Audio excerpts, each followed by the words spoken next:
भाजपा विधायक गोपीचंद पडळकर ने ऐतिहासिक एवं सांस्कृतिक दृष्टि से एक महत्वपूर्ण मांग रखते हुए कहा है कि दिल्ली स्थित राष्ट्रपति भवन परिसर में महान मराठा शासिका अहिल्यादेवी होळकर का राष्ट्रीय स्मारक बनाया जाना चाहिए। उनका दावा है कि वर्तमान में जहां राष्ट्रपति भवन स्थित है वह भूभाग कभी रायसोनी गांव का हिस्सा था जो होळकर वंश से जुड़ा हुआ है। ऐसे में यह स्थान अहिल्यादेवी होळकर की स्मृति को राष्ट्रीय स्तर पर मान्यता देने के लिए उपयुक्त है।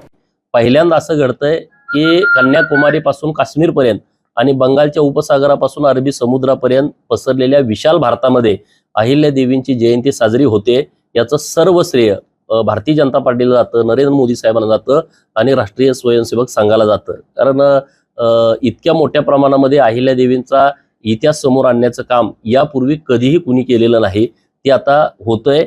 अहिल्यादेवींच्या विचारावरतीच माननीय नरेंद्र मोदी साहेब काम करतायत हे त्यांच्या कृतीतून दिसतंय।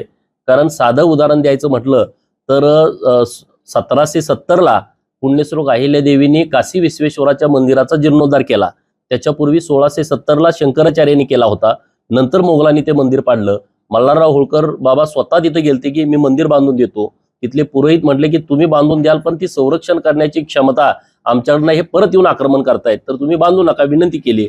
अहिल्यादेवी परत जाऊन 1770 ला या मंदिराचा जीर्णोद्धार केला आणि हे जीर्णोद्धार करताना त्यांनी तिथं लगत मंदिराला लगतची जी जागा आहे ती जागा स्वतः विकत घेतली आणि ते मंदिरासाठी दिली। आता परत 250 वर्षानंतर 1947 ला भारत स्वतंत्र झाला। 1947 नंतर 2014 पर्यंत अनेक पंतप्रधान या भारतामध्ये झाले, पण कुणालाही वाटलं नाही की हिंदूंची ही पवित्र भूमी आहे, हिंदूंचं हे श्रद्धास्थान आहे आणि त्या काशी विश्वेश्वराच्या मंदिराचा जीर्णोद्धार करण्याची आवश्यकता आहे। परंतु माननीय नरेंद्र मोदी साहेबांना वाटलं आणि 2018 ला त्यांनी तिथं शुभारंभ केला आणि 2022 ला लोकार्पण केलं। आता अहिल्यादेवींनी मंदिर बांधताना तिथली जागा विकत घेतली स्वतःच्या पैशानं आणि मंदिराला दिली।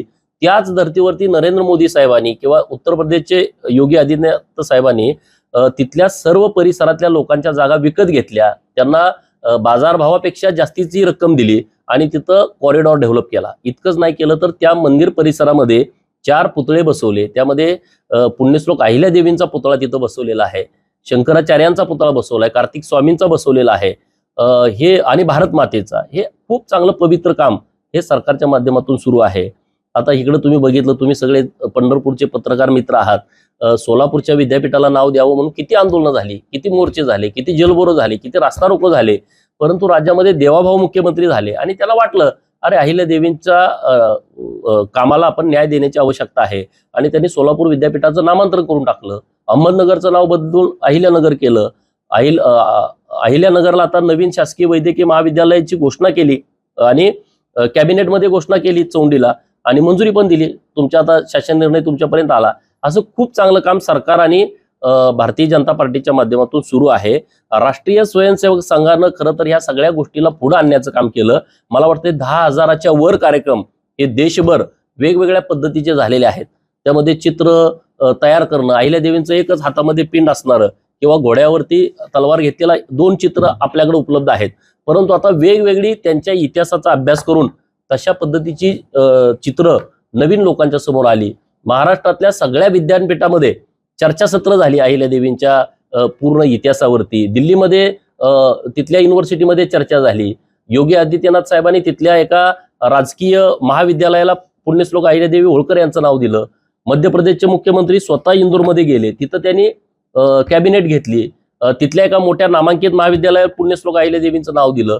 प्रत्येक राज्याचे मुख्यमंत्री यामध्ये इन्व्हॉल्व झालेले आहेत। मग दक्षिण भारत असेल, उत्तर भारत असेल, पूर्व भारत असेल, पश्चिम भारत असेल, मध्य भारत असेल, असं एवढ्या मोठ्या प्रमाणात अहिल्यादेवींच्या विचाराला अभिवादन करण्यासाठी त्यांचा इतिहास पुढे आणण्याच्या दृष्टिकोनातून खूप मोठं काम सुरू आहे। मी तर शब्दामध्ये हे सांगू शकत नाही, इतकं मोठं काम हे आता मोठ्या प्रमाणात होत आहे। आता आम्ही मागण्या ह्या करणार आहे। तुम्ही जो विषय घेतला, दिल्लीमध्ये महाराष्ट्रातून जाऊन ज्या कोणी योद्ध्यांनी दिल्लीवरती दबदबा निर्माण केला असेल तर ते सुभेदार मल्हारराव होळकर आहेत। सुभेदार मल्हारराव होळकरांचं नाव जरी ऐकलं तर दिल्ली थरथर कापायची।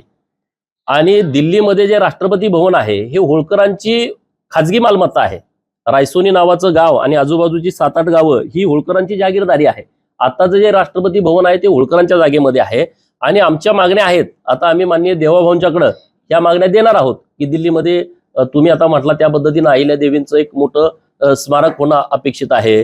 या होळकर घराण्याचे मूळ पुरुष आहेत सुभेदार मल्हारराव होळकर, यांचं स्मारक कुठंच नाही आहे, त्यांचं स्मारक होण्याची आवश्यकता आहे. तर हे सगळे जे विषय आहेत ते आम्ही